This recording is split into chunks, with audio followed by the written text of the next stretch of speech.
charger. That's the other part to it. Let's see.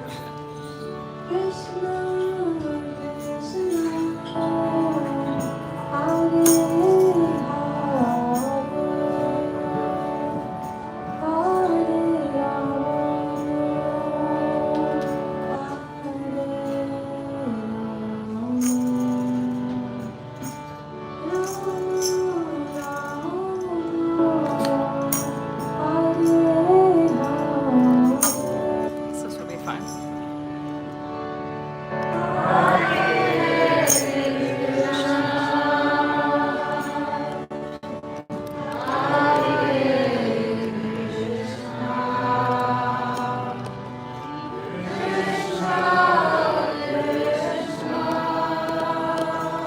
Now it's like too heavy on this side.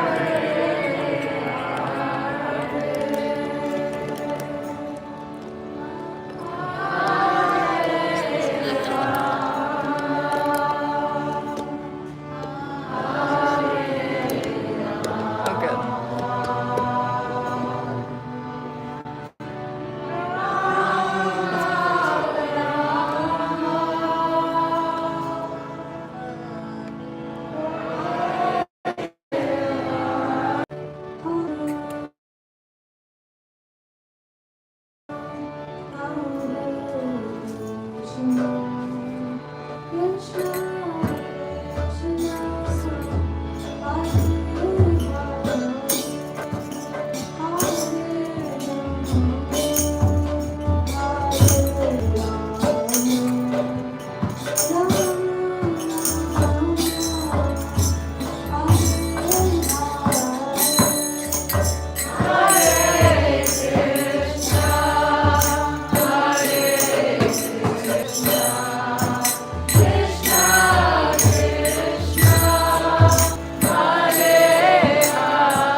Does anybody want to sing? Second mic?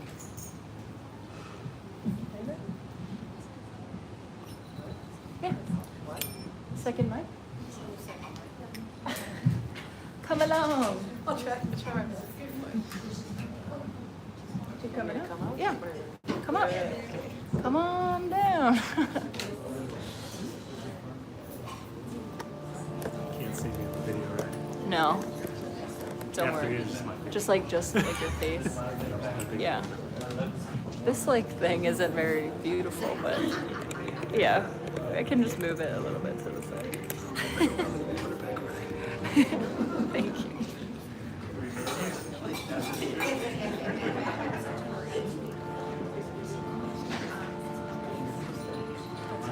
Hare Krishna, Hare Krishna, Krishna Krishna, I would tell you if Hare it was like Hare, maybe Hare Rama. If you're in danger of going too far. Hare Rama, Rama Rama,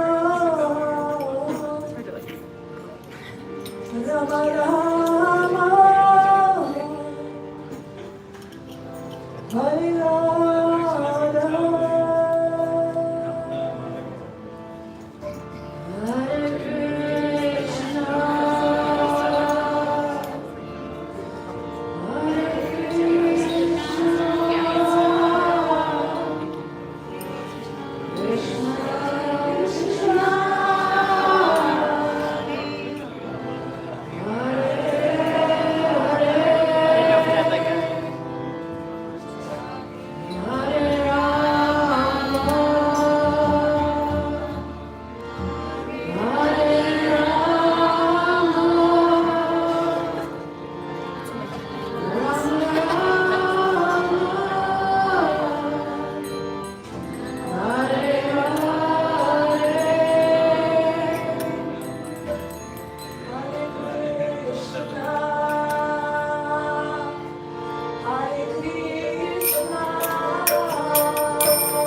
Hare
Hare Krishna,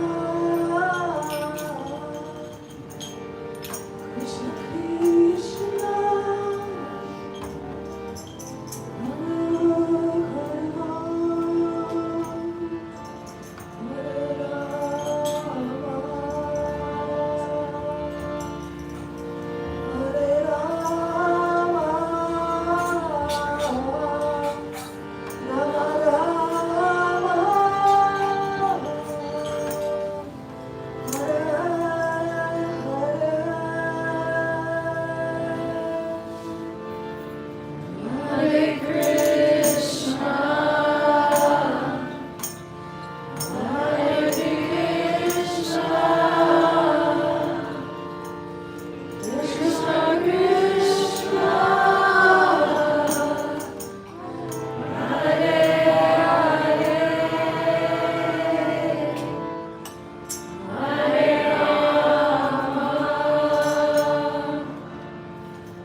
Hare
Haribo, Lina, ki jai.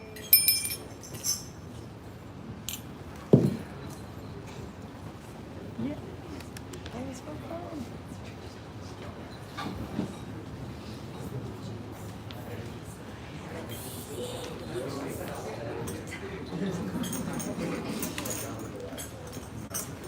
Sorry.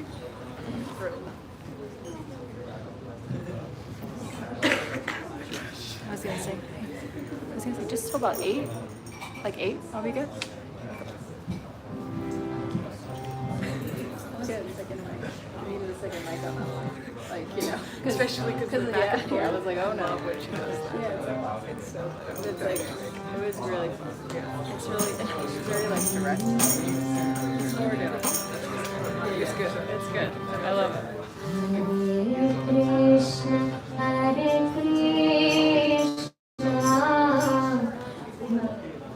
Krishna Krishna, Hare Hare, Hare Rama, Hare Rama, Rama Rama, Hare Hare, Hare Krishna, Hare Krishna.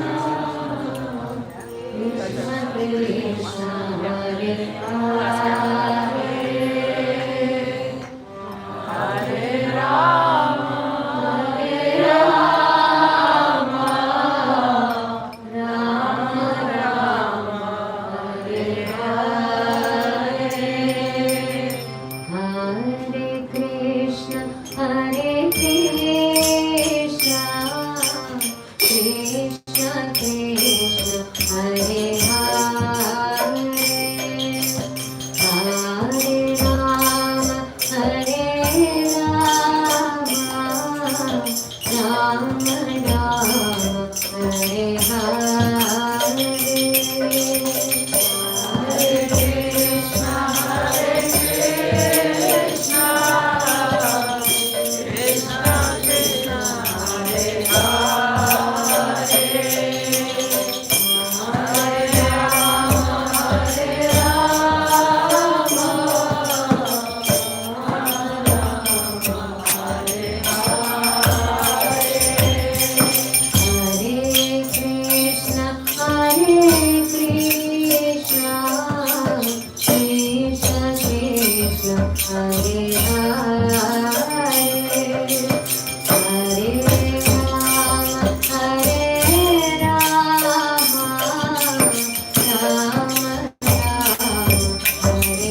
Hare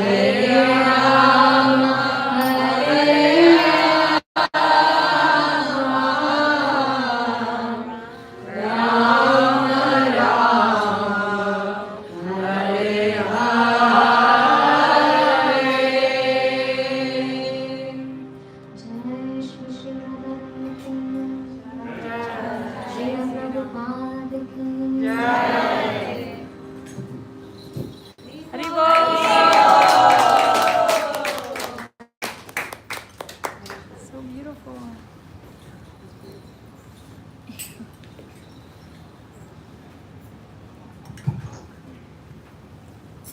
now for the announcements. Michael. Hey, Krishna. Welcome, everyone. Thank you so much for being here today. We're going to start our heart-to-heart session in just a moment. But before that, I just want to make you guys aware of a couple things that are coming up, going on over the next month or so. So, very, very last minute, if you're planning on this, but the Gita in Action retreat that our friend Radha Priti, who comes here, is happening this weekend at New Vrindavan. It's called Journey Back to Worthiness. We'll be starting Friday evening, going Saturday and into Sunday. I know that it's last minute, but if you were interested in attending that, there's still some spots available. So whether you just wanted to sign up to attend, if you wanted to go and actually stay in New Vrindavan for the weekend, all of those options are available. I have some cards for that, but let me know if you want to go and I can put you in touch with the organizer. So that is this weekend. The following weekend, Sunday, the 14th, New Vrindavan Festival of Colors. So, it hasn't happened for a few years, it's back, so we have cards up on the bulletin board for free entry. Please come, it's a really nice, wonderful time. You get a chance to just share in some joyous celebration with some like-minded folk. On the 18th, here, we have a special guest coming for our Thursday program. Ms. Grace Mahatmaprabhu is going to be coming We're very excited about this. He's going to be coming to do kirtan and have a Q&A session. So if you look on all the various social media things, there's a flyer up for that lists some of his areas of expertise. But really any questions that you want to ask, please come prepared with those. And you should also have his books available as well that night. What else is coming up? The 24th, which is a Wednesday. There's a big flyer up on the bulletin board about this, but there's a program going on in Butler, Pennsylvania, celebrating the Prabhupada's arrival in Butler. It's not the exact day, but there's going to be a Harinam from the YMCA where he used to stay, to the Agrawal house where he used to live, through town, and then having a big program for that. So a lot of exciting stuff on the horizon. Please look on the Facebook page, WhatsApp groups, all of those things for all of that information. We'll try to keep you updated with everything. And now we're going to have our heart-to-heart session. Our friends Ashley and Mariah are going to be sharing a little bit.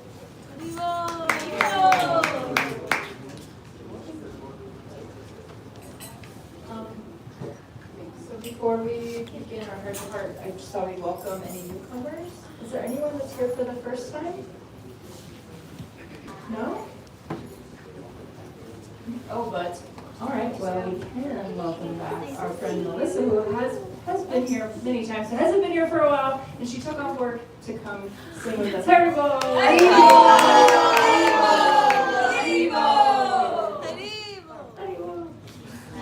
And we'll welcome all of us.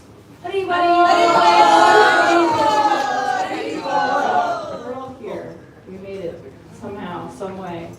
We are blessed to be here, so we made it. So today we'll be doing, so once a month we try to kind of get to know somebody in our congregation, community, I don't know what to call it. And so luckily today it's Mariah. Yay! So just for about 15 minutes or so, we'll get to know, you will be known after this 15 minutes. Are you ready to be known? Are you ready to be known? I guess so. It's a little bit vulnerable. But, and it does take a lot of courage to get up here, obviously, in front of everybody and share. So, we're all supporting you on Haribo. So, not much to know. So tell us a little bit just about about you. Tell us a little bit, where do you live, what's happening in your life. So my name's Mariah. I live in Weirton, West Virginia. It's about 45 minutes from here. I have an 8-year-old daughter named Lena, and I work at a little vegan eatery. I make like salads and chop veggies all day. I also get to like bake on the side, so I bake some vegan treats. If any of you are ever interested, reach out. Trying to get a business going, but we'll see where it goes by Krishna's mercy. Are you vegan? Are you veganish? I'm veganish. Okay. I grew up vegetarian my whole life. I went vegan once when I was like 19 for like a whole year. I was actually raw vegan for like a whole year. That's like the most vegan. Right? Right? The raw vegan? It was intense. There was lots of grinding of nuts and seeds. And but yeah, that wasn't really sustainable. And then I went to college, and then when I met Luna's dad, I was kind of like, well, you know, I guess I'll try and reintroduce some cheese here and there. I grew up eating cheese my whole life, so then I started eating cheese again, and then True confessions. yeah. We love cheese here. Right. And then now in my older age, it's kind of like sometimes I can handle cheese and sometimes I can't. And so I'm like mostly vegan, but every once in a while I'm like, I just want to eat that pizza because it tastes good. Did you grow up, you said you grew up vegetarian? Yeah. Now, did you grow up in a devotee family? Yeah. Tell us about that. What was it like growing up? Was it both parents, one parent? Yeah, so both my parents were part of New Vrindavan. My dad joined probably the late 70s. He was there, like, he was one of the pioneers. Like, he stayed in, like, old Vrindavan, like, with Radhanath before, yeah. Was he in his early 20s, or is he really, I'm assuming Yeah, he was he pretty was young in his at early that time. 20s, yeah. Or maybe, yeah, he actually is an illegal immigrant from Canada. And so New Vrindavan kind of took him in and was like, So true confessions. yeah. Oh, so amazing. And he took refuge at Yeah. So he met devotees up in Montreal, and then he went to Florida. This is a story about my dad, but that's what he's part of who I am. Then he went to Florida, and he met more devotees there, and then he went back to Canada for a while, and then he heard about New Vrindavan, and so he went to New Vrindavan, and he served there for like a long time. And then my mom came along in like the 80s. It must have been like 82, 83 maybe. And, you know, she had visited the palace when she was like 19-ish, and then she became a devotee when she was like in her early 20s also. She must have been like 22, 23-ish. And they met there, and my dad, actually his name is Mahaprasad because he would steal the Maha sweets from the palace and then give them to my mom. So, so making the sweets, like for me, making the sweets is kind of like, oh, maybe I'm like honoring the Mahaprasad. You know? So it's kind of cool. That's so cool. Yeah. That's so sweet.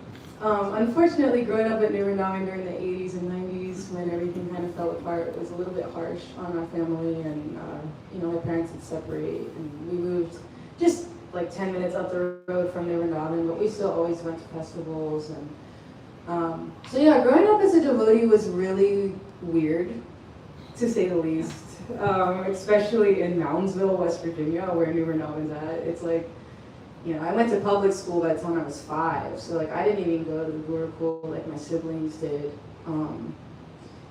So I like kind of grew up like a normal person, so to speak, and but I always like I grew up going to public school, but I remained vegetarian, and you know there wasn't many of us that went to public school at that time, and so it was a little bit hard, and like you know a lot of the kids were like, why do you worship cows, and what's this Hare Krishna stuff, and you know, it was just kind of like, I didn't know, I was 5, 6, you know, as a kid, I was like, I don't know what this is, it's just like where I come from, and I don't think we worship cows, do we? I don't really know, like, you know, I didn't know anything.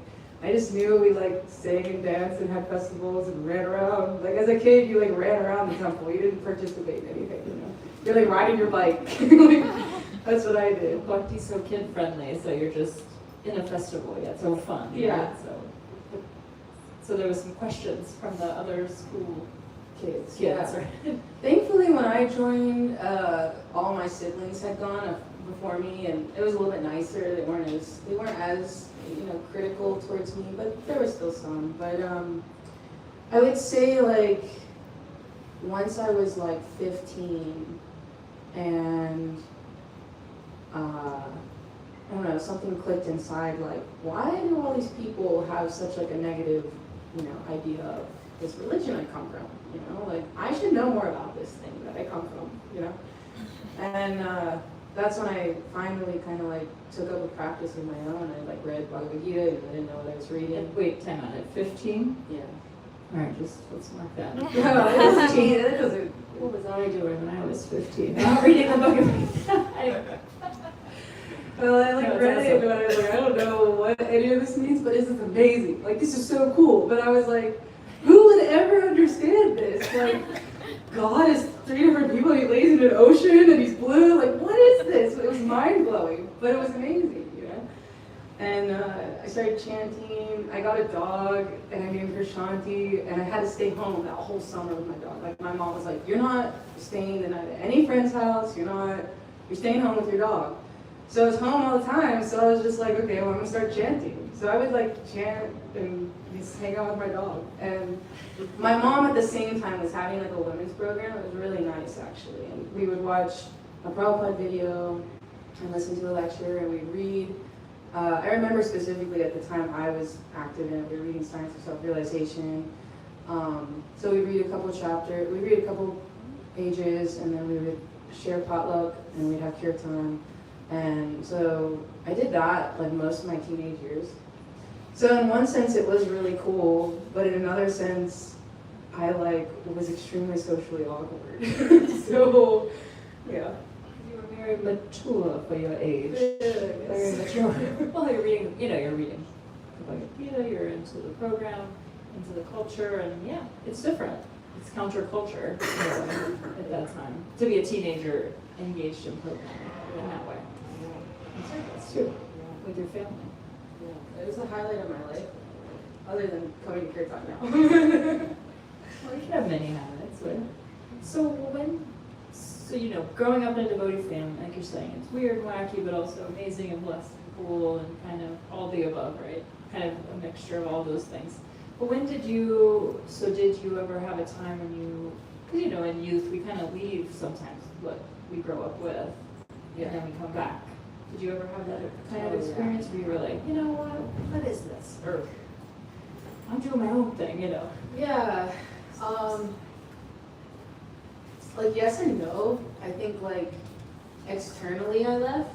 Like I got into nonsense. I was like, I need friends. So I like hung out with my normal friends and just normal teenage stuff, just nonsense.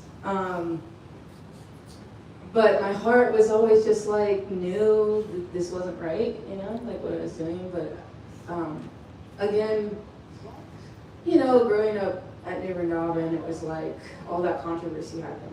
I'm not going to bring that up. If you ever want to research it, go for it. But don't dive too deep because it's not actually what Krishna consciousness is and what happened then. But because that had happened, there was a lot of trauma, especially I think for my mom. And she was like the main person that like really helped me like develop my Krishna consciousness when I was younger. And I think all that trauma on her, it was kind of pushed onto me, like, this happened, people fell down, this and this, like, you should really be cautious when you're going to the temple, like, she kind of encouraged me not to go. She was scared for you, Yeah. right? Because that's such a hard thing to go through. Yeah. Trauma with Guru and the fall of a community. And, wow, so yeah, she was pretty, cautious. She Yeah. wasn't saying not to do it, but she was just kind of, She more or less said not okay, to. she was like, At don't go least there. that was the impression I got. Kind of like, don't look anyone in the eye, don't talk to them. Yeah, it Say was, hi to Krishna. She stopped going herself.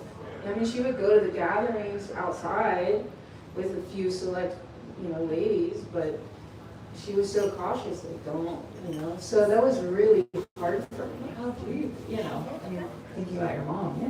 What do you do when you have a little girl or a young girl and I think, who could blame her? She Yeah. wanted to It's like, protect me. yeah. And so that was really difficult because I at one point felt very serious in wanting to be a devotee at a young age, and when I like graduated high school, I was like, well, what do I do now? I don't want to go to college. I really want to be a devotee, but I'm not really like encouraged to go and like be in an ashram and connect with temples at all. So I felt very lost for a long time. And I just went to college eventually. Well, at first I got my dog grooming license. I groomed dogs for a couple years, and I was like, I don't like doing this anymore. So then I was like, I'm gonna go to college. So then I went to college, and in college I got steady again. I got pretty steady again, and then I met Luna's dad, and I was like, yeah, we'll try it out. I've never really had I hadn't had a serious relationship for a while, so I was like, yeah, I don't know. I was just floating around life. Like when you don't have, association and you don't have teachers, you just float around and you're just kind of like, what am I doing? I don't know. And so, I went and I had a child with him, and we were together for a while, and he wasn't unfavorable, but then I found Kirtan Center. How did you find the Kirtan Center? Well, before that, my brother had gotten married, and when Shri was working it, he had to pay paintings. My mom, for my brother and his wife's wedding, got them paintings. From Shri. Yeah. That was the kind of connection. Yeah, so, and then For the wedding. Yeah, for the wedding. So that was but that was even before I went to college. So I knew about it, but I hadn't come yet. And then once I moved to Weirton, when I was I think I was 25 when I moved to Weirton, middle of college. And I had Luna, and Luna was a year old, and I was just what am I doing? I was like, I need Krishna. I was so far away from Krishna. I just was like, I need devotees. I need Krishna. That's who I am. That's the only thing that ever made sense in my life. And once you become a parent, you kind of wake up. You're kind of like, wow, I better get my crap together and figure out what I'm doing and who I am. And I remember the first time I actually drove up here, I sat outside in my car for 40 minutes. Maybe it wasn't that long, but it was a good 20 minutes. Because I'm actually a very shy person. I've come out of that shell a little bit now. But growing up a devotee in a non-devotee school, you learn to just be quiet and stay in the background. And so I was super anxious. I was like, oh my God, I have to go in there. I don't even know anybody. I don't even feel like a devotee. I haven't chanted in years. I don't know. With you, or were you by yourself? I don't think so yet. Okay. It's kind of fuzzy in my brain because I think I came before. No, I can't remember. I really can't I remember. remember you with her. Yeah. But I could be wrong. Yeah. I don't think I had her that night. Yeah, I don't. That specific. Yeah. I might have still been in college when I first came, and then I stopped coming for a year and had Luna, then moved in her dad, and then started coming again once Luna was born. So I had come a few times when I was still in college. Because actually, yeah, that makes sense. Because my roommates in college, one of them, we would go down in Wheeling, they started doing a kirtan at a particular place. And then that kind of fell apart, and then they were like, well, there's no one in Pittsburgh. I was like, I have heard of that. I should check it out. And I think I came a few times. And then I think I had Luna and everything, and then I just was just in mom mode for a year, and then finally started coming back with Luna. Yeah, she was 2. She wasn't even 2. She was so little. I saw the video. She's in the microphone, John. It's so cute. But, And that's what a beautiful, you've found. You found your devotees again. You found your association again. Yeah. We're so happy that you're here. yeah, And you're bringing Luna. Kirtan Center, it saved my life. I was just lost. Like I said, you're just lost floating around. You don't know, you have no direction, you don't know what you're doing. And even still, I still felt a little lost then, but Do you feel found now? mostly days. Most days. There's still times where I'm like, what do I do with my life? How do I be more Christian conscious? Oh yeah. But the tether of the center, right, is sounds like such a strong impact on Yes. your bhakti. Yes. But yeah, like your original question, like, did you ever fall away? I would say, like, externally, I did. Like, I looked like I fell away. I wasn't really practicing, but internally, my heart was always just like, where do I go? Where do I find association? But I just didn't Longing know. for it internally. Yeah. And still keeping that fire alive. A little bit, yeah. It's But there. it was like I didn't know where to go. I didn't know how to connect. So yeah, that was like I feel like my whole life has been like that, on and off, on and off. Like I want to do it, but because I didn't have the association, I couldn't stick with it. It's hard to do it all alone. Yeah. So we're so happy you're a part of our community Yeah. and here with us so consistently and driving 45 minutes, every week. Oh, I have to. There you go. That's such a sweet thing. I don't know a lot of people who want to drive 45 minutes every week anywhere, So that's such a special thing that you do for us. It's, Be there. it's everyone Yeah. here. Like if you weren't here, I couldn't do it. Yeah. So, well, does anybody have any questions before we wrap up? Any questions for Mariah? Follow up, we have Erin in the back. Thank you so much for sharing. It was so beautiful. I speak for myself, but like as somebody who came to Krishna consciousness and didn't grow up with it, I feel like we're always very envious of those who grew up with it and think like you had such a beautiful, peaceful, blissful. Krishna. Yeah, you always knew you were a soul, like type of like. But it's really nice to hear like a real example of someone growing up with Krishna consciousness. But my question for you is, you've probably read so many books because you've grown up with it and reading the Gita at 15. Like, is there a book for you that like helped you with the philosophy or helped you like just be like, this one, Good like, question. it's probably also like the time of your life when you read it and like things like that too, but I'm just curious if there's a book for you. Honestly, I didn't read that much. I read the Gita and I barely knew what I was reading. And then Science of Self-Realization was the first book that I was like, wow, like there's so many nuggets in that book. What I did a lot was I actually had the mercy to receive all of Srila Prabhupada's recordings and lectures. And at that time, I was all about iTunes and my iPod, and so I put every single lecture that I had on my iPod. And I had to do a lot of chores growing up. We had a big house, and I would listen for hours, just listening to Prabhupada's lectures. And then Prabhupada's memories, oh my God, those are like the cream of the cream. Like, Prabhupada's memories are what really, I think, hooked me, because in his lectures and in his books, it's so strict. It's so, like, cuts right through Maya, right? Like, it cuts right through it. When you listen to Prabhupada's memories, it's like sweetness. It's like so much compassion and love and mercy. And you realize, like, yeah, he's so strict and he's giving you the highest standard, but he meets you at your lowest standard, right? And he's like, you can still practice this. And that's what really, I think that was like the highlight of my journey, was like realizing that. And then I would say now, coming back and reading again, being able to read, I'm in Radha Preeti's Bhagavad Gita group, and being able to read the Bhagavad Gita with someone who can like really like go in depth for each thing, I'm getting so much out of that. Like, misconceptions that I had growing up from just hearing bits of the philosophy without being trained are being completely rewritten, are being completely changed. And yeah, I mean, Bhagavad Gita is just like a powerhouse. And then I'm also reading Bhagavatam. I'm only in the first canto with Jagamohini.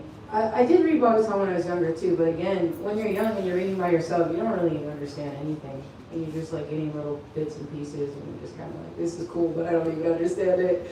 But coming back and reading Bhagavatam, even the introduction to the first Bhagavatam, like that right there is just like, it just tells you how it is. Like, there's nothing in this material world for you, and just take shelter of Krishna. So I would say reading with any book is good, but reading with people who can really help you understand it in depth. Yeah, like we were saying, can't do it alone. No. I mean, you can, but it's just not the same. No. We have time for one more question, and then we'll sing the Sringadev first. Hi, Krishna. Thank you so much for an amazing life story. Thank you so much for sharing your story. Just wanted to ask you, it sounds like your mother was very influential in your life and vision consciousness. Is there anybody else that you met along the way that was really helped you transform? Yeah, so about 3-4 years ago, I was like living on my own, I was like a single mom, and I had left Luna's dad a couple years before that. And, I was like really in the depths of just material life and heartache and pain and suffering.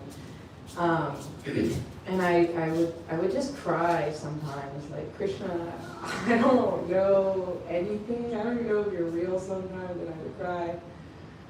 And Krishna did send someone into my life, and we tried to have a relationship, but it's kind of been on and off. But and he was a devotee, and he did help me see that, like, he was like, you're a devotee, like, you should be with devotees. And I was like, but I don't know, like, I can't go to the temple, my mom, and this, and And he was like, no, you belong with devotees, like, you're a devotee. And I was like, okay. And then actually once my mom moved away, and this person, we talk on and off. I think he just meant to come in my life to, like, help me become a devotee. Yeah, kind of wake me up, and get your act together. And so I'm grateful for that, for sure. And then once my mom moved away, November, it's been, I think, 3 years coming up this November, I just decided, like, I'm just gonna go to the temple again, like, I really wasn't going so often anymore at all. I was coming here a little bit, but this was right after COVID too, so, like, everything was shut down. So, like, I wasn't going anywhere, like, during COVID, and my mom moved away the year after. Anyway, so then I went to the temple, and I went on, like, a random Monday night, and Jagamohini, she gives tours at the palace, if any of you go to the palace. She's a wonderful devotee from London, and she just came up to me and just hugged me and was like, Haribol! And I was like, Hare Krishna, do I know you? Like, first person to ever welcome me so nicely, just going to evening program on Monday night. And she was like, no, but I'm Jagamohini, what's your name? I was like, oh, Mariah. And then, she was super influential, and she's still super influential. Like, she's the person I read with for the past, like, 3 years now, 2.5 years. We meet up every week and read together, and she just, like, she just welcomed me with open arms, and anytime I, like, want to do service or come stay at the temple, she's just like, oh yeah, we'll figure it out, come stay, So she's been super influential also. And then you've actually been very influential. Every time there's a festival, Marissa is the one that is, like, enthusiastically gets me to, like, come and sing and dance, and and everyone here, like, I'm so grateful for this place, for everyone here, encouraging us, encouraging me. Do you feel known? Do you guys feel like you know Miranda? Ooh, so thank you for sharing your heart so much. Oh, Haribol!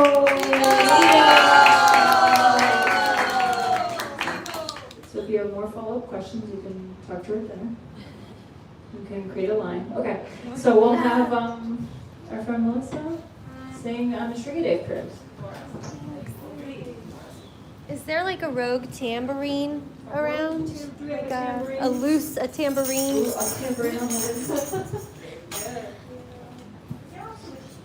Yeah, where are the sheets? Anybody, Oh, yeah, they're back here. they should be back there. Does anyone else need a sheet to sing along? If you take one, pass them around.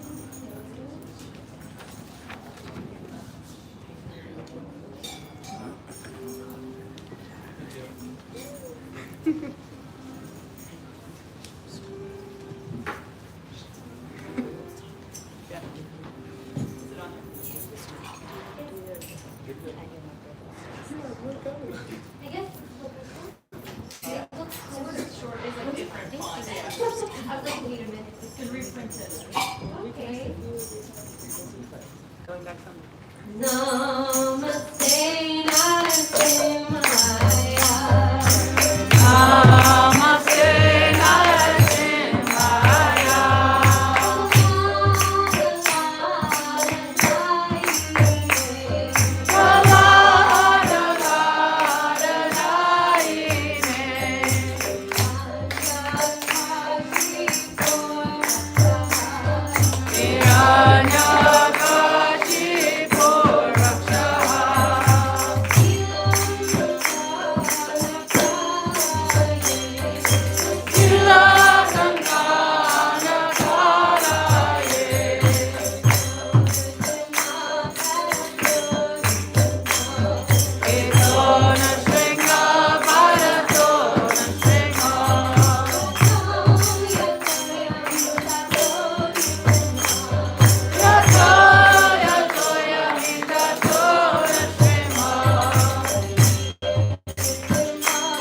Sankirtan ki. Yay! So we did it. We had a good time. Somehow without the family, how did we do it? And we missed him. I was like crying really. Like, how are we gonna do this? But we did. We did. We all were together. And we all are sending love to Mukunda. Mukunda, Haribo. Haribo! So now we will start the Prasadam. Haribo! Yay! So thank you guys. So nice to see you. Let's eat. Your nose ring is so sparkly. It looks so cute. I was like looking at it from here, and it like switched it off. Oh, How do we switch it off? Exit? maybe